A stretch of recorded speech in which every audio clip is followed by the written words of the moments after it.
you're introducing me, right? I am. Are we ready? I'm born ready. What about some of you? Is it 2 o'clock? I like to start on time and end on time. It's respect for me for you. So thank you. Yes, 1:59. Hey, Paula. Hey, I made it. Let's give it 1 more minute. How's that? Yeah, because I know that somebody else is supposed to be here. Thank you for coming. I know, I really wanted to honor Marcella. Well, thank you.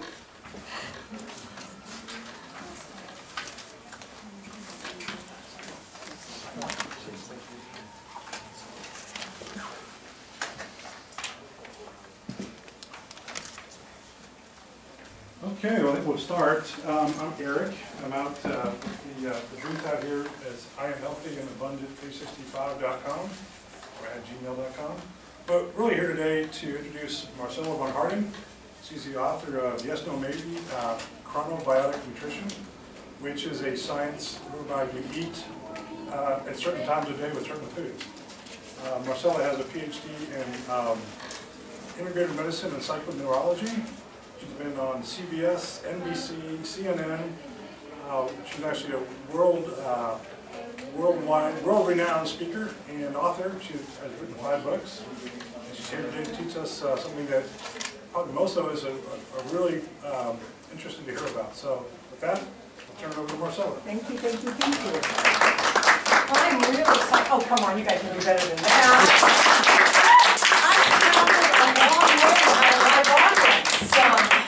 Arizona is beautiful right now with weather. Beautiful, beautiful. So, no, Arizona is just Phoenix. I live in Phoenix, Paradise Valley, Scottsdale area. It's just gorgeous right now. I think the whole East Coast, Midwest, I think you guys have had a brutal winter this year. So I'm very much appreciating living where I live. That's an understatement. Well, I'm going to tell you, I don't do cold really well. So I have to be really, really dressed to do cold. And I acknowledge you for being able to drive and live out here in the cold. So I live in an area where we don't really see a lot of the seasons. It doesn't snow in Phoenix. We've got a few dustings every now and then, but it's been like a phenomenon. Everybody goes out, and by the time you're out there, it's already melted. So live in a very warm and hot climate. I know back here you guys say, well, I know it's dry heat. But I'm going to share with you, heat is heat. Hot is hot. And the only difference is our hair looks great, because we don't have the humidity. But, so I'm really honored to be here. I wrote this book about 10 years ago, and let me share with you how it all came about in my life. I've been studying nutrition for a number of years, and how that all started is, tell you a little bit about me. 30 years ago, I gave birth to a little girl, my daughter. Been married 34 years to the same only man in my life.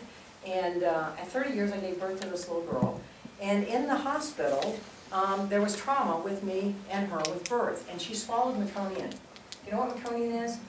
During her birthing process, it's the first bowel movement a child has. And she swallowed it back into her system. They suctioned her lungs for 6.5 hours. Major trauma for her and for me. What happened is after 7 months, she died in my husband's arms. Couldn't breathe. Got to the hospital, they resuscitated her back. We were moved into ICU. We lived there for about 10 days. She died twice, where they actually brought her back. Around the age of 3, my daughter didn't really speak.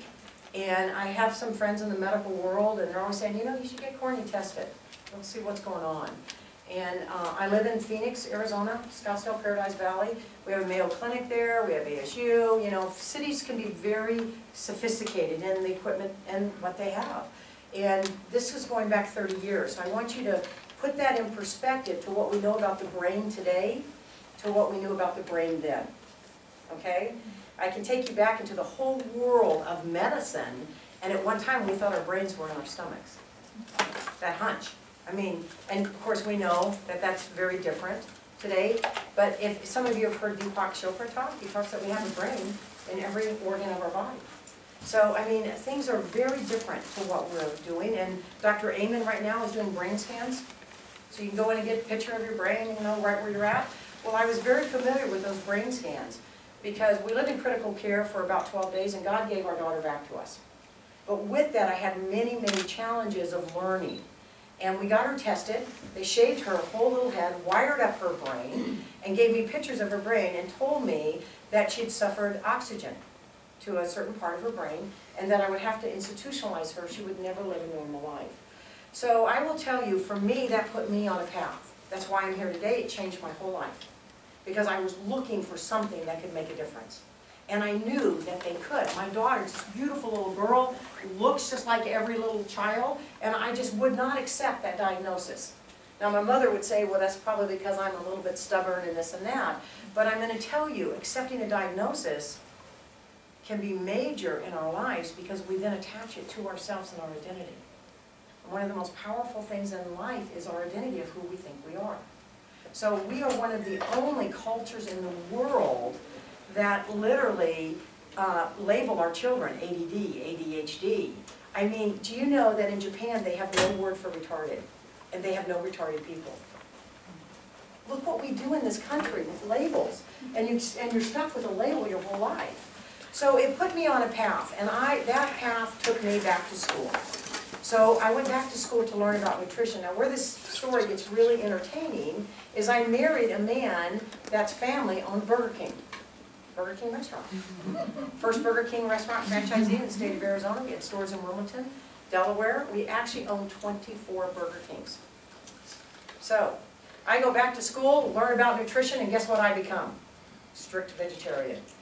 This is not working with Burger King. So now I've got people saying, well, you're a hypocrite. You're selling hamburgers for a living. You won't eat anything with a face on it. I'm telling you, I was in therapy. And it's funny now, but I mean, it was not easy all of these years. But I was searching for everything that could make a difference for my daughter. Because I believed that if I could give her what she needed on a cellular level, the body could regenerate. Now back then, 30 years ago, they thought the body would regenerate up to the neck. They didn't believe that the brain would regenerate. Do you know that? I mean, now what do they tell you about your brain? What do they tell you when you get older? You need to what? Use it. If you don't use it, you lose it, right? But you know the secret of that? It's not just the crossword puzzles and things you're doing like that. It's learning something new. You got to learn something new. That's how you use your brain. So we're finding phenomenal resources with how we use our brain today. And there's a couple of supplements that will make a profound difference. With all the brain scans, you could go in and do $3,000 for a brain scan. That's about what it's going to cost you in the medical world today. I don't know if Obamacare or insurance is going to cover any of that. But basically, 3 supplements are going to make all the difference and bring back a brain that is not functioning correctly to one that is. And I've got pictures and proof that this can happen. And that's your omegas. That's a great multivitamin that people basically don't really take anymore today because they think we're getting it all from the food, but the truth of it is we're not. And vitamin D. Vitamin D is major, and you think that you're going out in the sun and we're getting it today, we're not getting it. We're not utilizing it on a cellular level. So let me go back to the story. So my daughter dies. God gives her back to us. We come out of the hospital. All of the people of great authority in my life tell me that I'm going to have to institutionalize her, that she's never going to live a normal life. And I am like, quietly, because I've grown up from that generation that we just didn't talk back. Like, we have a generation now, they just say everything, right? But my parents are like, don't tell anybody. You know how the generations go? So I'm like, everything in me is like, no thank you. You know, it's like, I'm gonna find something else. So I went back to school and started learning about nutrition. In school with nutrition, I learned about fruits and vegetables. That's what we should be eating, right? If we eat meat, that should be the side dish of what we're eating. So I kind of changed my whole life. I changed my family to a vegetarian. 7 years we were strict vegetarian. My children looked like they came out of a concentration camp, and my husband and I kept getting heavier and heavier and heavier. So it wasn't working. I go to my doctor, and I go, you know, my doctor was vegetarian. My doctor actually got down on his knees. Now I want you to picture this. Medical doctor, down on his knees, telling me, you need to put meat back in your diet, it's not working for you. Now, does anybody want to know what blood type I am? Because I'm sure you've read those books, right? Because there's a book out there and everything, right? Aren't you even curious what blood type I am? No, I'm not. I know. I am an A+. So I go and I talk to Dr. Amaro, who wrote the book, The Blood Types. You know, there's 97 blood types, but we only talk about the 4. So I asked him, like, why isn't this working for me? They were giving me B12 shots, and my doctor says, we're going to pull you off the ceiling after these shots. Well, we kept waiting, you know. And Dr. Amaro says, I only got 2 questions to ask you. I go, okay. He goes, I want to know what blood type you are and what Sorry, blood type I your didn't parents get are. So I'm an A+. My mother was an A+, my father was an O. And he goes, oh, well that explains it. I go, well that's not in your book. He goes, I know. He just died 2 years ago too. I don't know if people know that. He went on cosmic vacation. So I'm going to tell you, there's a book out there for everything out there. In my book, I talk about diets. I talk about the fact that I never will go on a diet because it starts with the word die. Everything about a diet is deprivation. It's literally about taking something away from you. We live in a world with so much wonderful things. How many of you enjoy eating? Truly, man, both hands go up for me. Some of the most intimate, wonderful times that I have in sharing with people is over food. You know, it's not about that restriction of everything that we've got that starts with the word diet. So I call this a live it. You know, it's about part of our life. So my book is about timing and taking what you're eating and just making sure that it's in time that your body can assimilate it, can utilize it on a cellular level, and then can eliminate it. Now, you didn't think I was going to talk about elimination, but I can tell just with body language, some of you have not had your moving day yet today. That's a whole other class. I do body language and face reading, but I'm going to tell you it's very, very important that our body is working properly. Now, going back to my story, okay? So I go back to school, I'm learning about nutrition. We're vegetarian, we're in therapy over selling hamburgers for a living, we're doing all of this stuff and trying to make a difference with my daughter. And the school system only wants me to put her in a retarded program, and I absolutely refuse. So we brought in tutors, we're doing all of this stuff. I did not homeschool her because I just don't have the patience. Didn't have the patience. My husband is the opposite of me, so he was the patient one that worked with her with the schooling. We have a houseboat up at Lake Powell, and we've had a houseboat for over 30 years. I was pregnant with my daughter when we got this houseboat. And we have 2 families that were going to go up with us on a houseboat trip for about 5-6 days up on the lake. So everybody's bringing their food, and as a family, you need to bring a meal that you're going to share with everyone.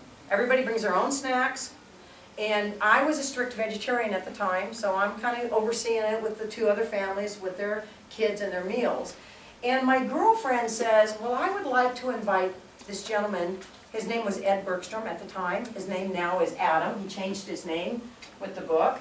And I'd like to invite him on the boat. Do you have room? Because I haven't seen him in a long time. He's been a dear friend of mine. And we are just packed on this boat. I got 2 families with kids. We got dogs. We're Lake Powell. And you guys, it's like a little house trailer on the water. You know, like you can come, but don't bring a suitcase, okay? Because there's no room for it, right? One little potty john. That, you know, you can't put anything in it that doesn't naturally come out of the body. You get the picture of this? So I said to her, I guess you can bring him, but he's going to have to be on the roof. So, and he's like, okay, I can be on the roof, right? You know, the roof's a great place to be because you see the stars up there, right? So he comes on the trip, and so he starts talking to me about this eating in time. And my friend says, you're going to love him. He knows the most about nutrition of anybody you've ever met in your life. So I'm like, he comes on, he's got tie-dyed pants on and a t-shirt, you know, just look like he just came out of the 60s, comes on my boat, and it's like I meet him, I give him a big hug, and I said, okay, tell me a little bit about this eating in time. So he starts to tell me, and it's so simple, I'm like, I just got to sit down. I'm like, it's so simple. Like, how can something be that simple? And like, I've never heard about this before. I went to school. I got a master's in nutrition. I've got a PhD. It's like, I've never heard about this before. Like, what is this? So he starts to tell me. And I said, okay, interesting. Let's test it. Kind of who I am. I'm an action person, right? So the 2 other families were sitting and hearing this, and I said to the other moms there, I said, would you be willing to take all of our food and see if we could test him when we're here? They said, yeah, why not? I mean, my husband says I can be quite entertaining at some point, so we figured this could be quite entertaining. So he went into the kitchen, he took all of our food, and we all got snacks and all different kinds of... Now I want you to know that this is a vacation.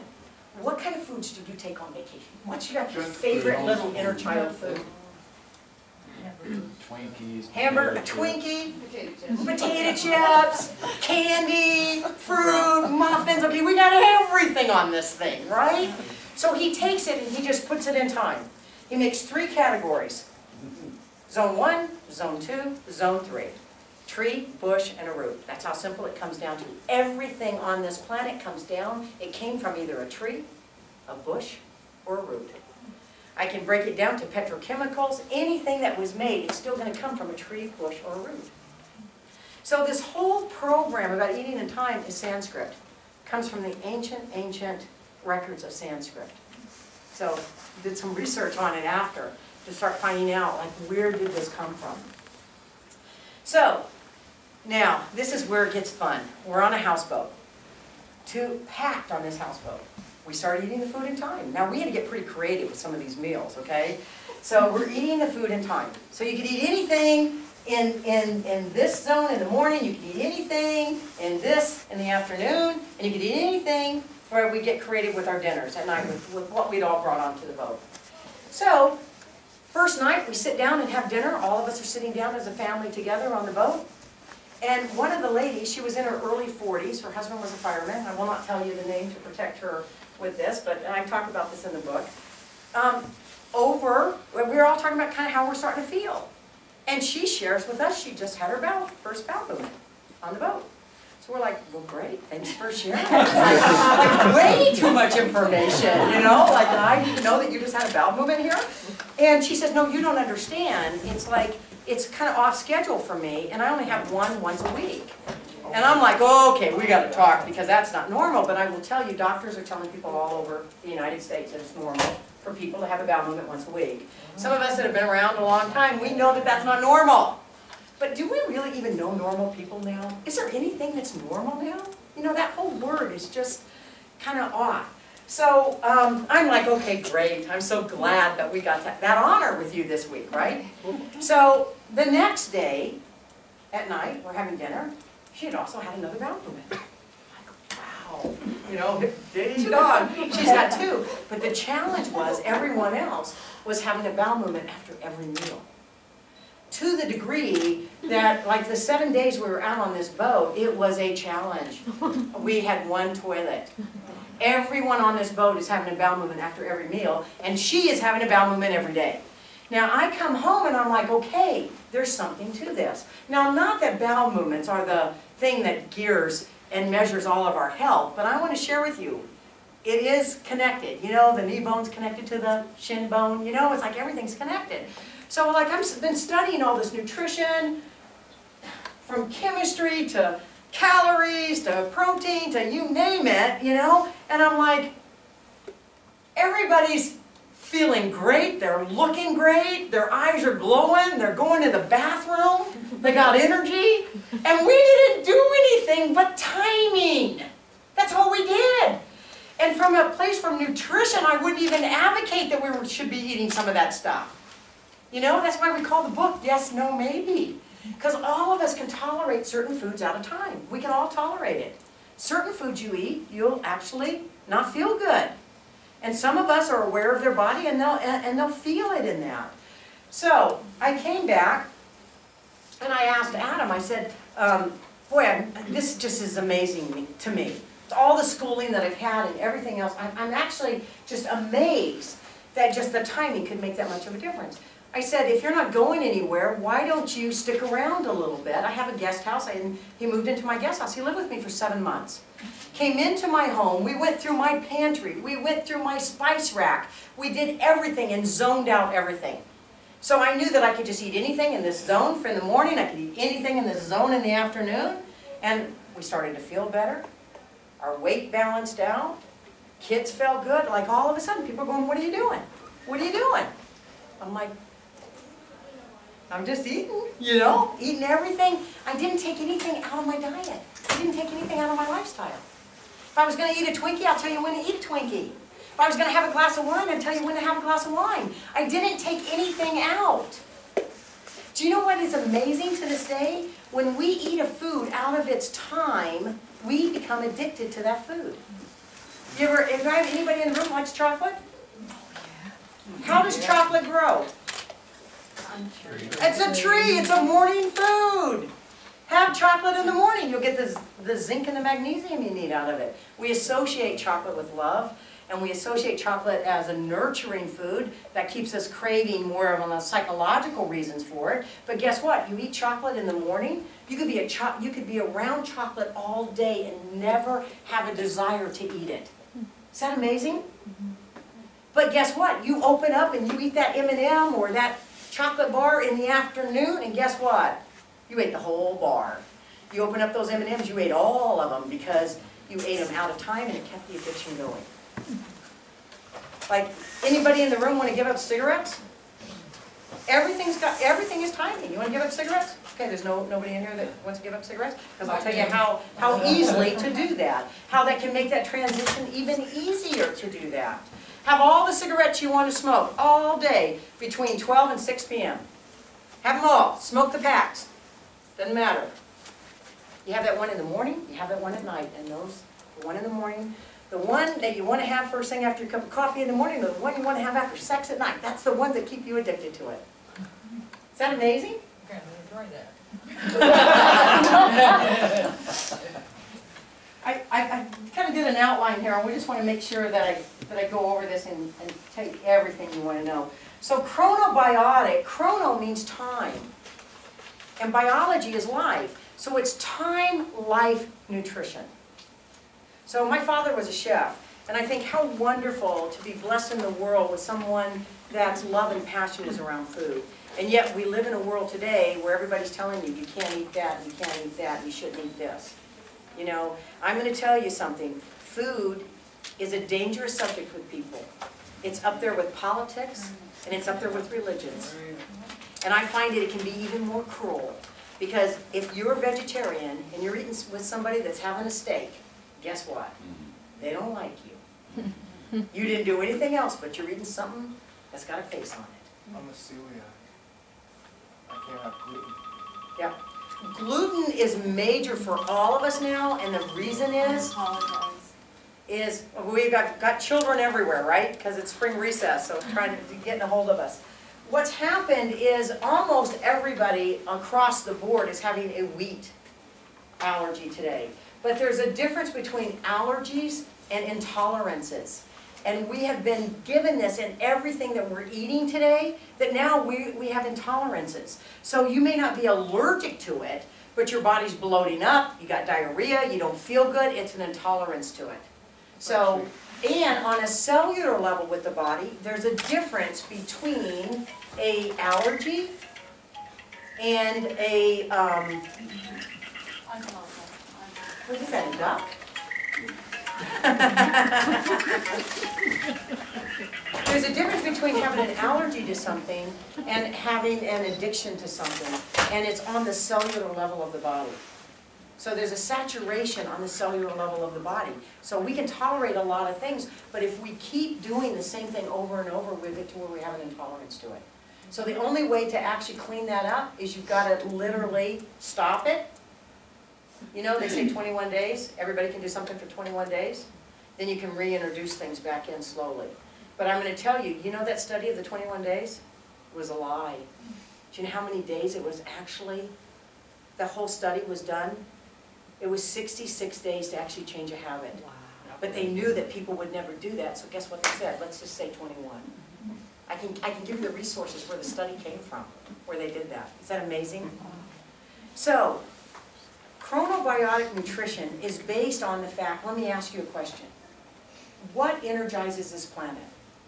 The sun. The sun. Everything comes from the sun. All right? The human body is actually a light body. See, we can take everything down to the periodic tables. Everything on this planet can come down to a mathematical code or the periodic tables. We can break down food to where it is on the periodic table and where that actually feeds and nurtures your body. So, and that's a whole class. I'm teaching people how to actually read the periodic table. Because the periodic table is like it's like a house. It's like a 7-story house. So if you got something that you're missing on one of these elements, we look at around the element. The medical world goes in and they blow out the ground floor and then the whole building comes down.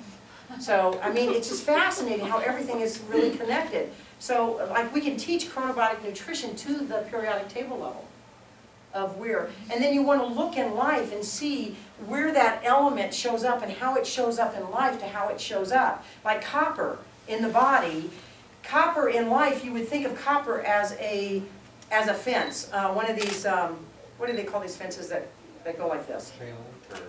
A chain link fence. That's like copper does to the body. It holds our structure together. Do you know that gray hair is a vitamin B deficiency with a little bit of copper?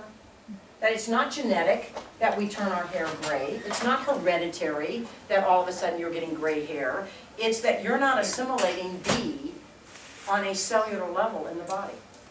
Is that amazing? So people say, well, but I started turning gray since I was young and my parents were gray. On a cellular level, we're passed on the DNA and the genes from our parents. So we're not assimilating that vitamin B. If we could give you a great vitamin B that you could utilize on a cellular level, guess what happens to your hair? It would turn back its natural color. What about a receding hairline? I've had that from And look today, you got a beautiful head, and a lot of men today have lost their hair and don't have hair. And that can be passed on the mother's side of the family, the hair. But again, every hair in the human body has a blood vessel that goes to that hair. So what happens, if we're not got circulation and things happening in the body, and I put my foot on a hose and it's got water in it, what's going to happen to the flow of that water? It's going to stop. So what happens is every hair on your body has a blood vessel to it. All of the hair products out there that tell you to grow your hair, guess what their instructions are? Massage it, right? That's what's making the difference. It's not the product. Because if we bring in circulation back to that, then guess what will happen?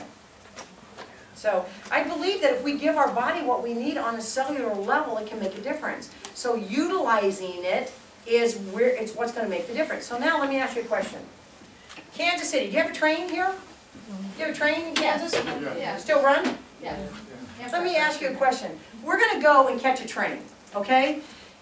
When is the ideal time to go catch that train? Is it to be at the train station hours before the train? To be there right on time?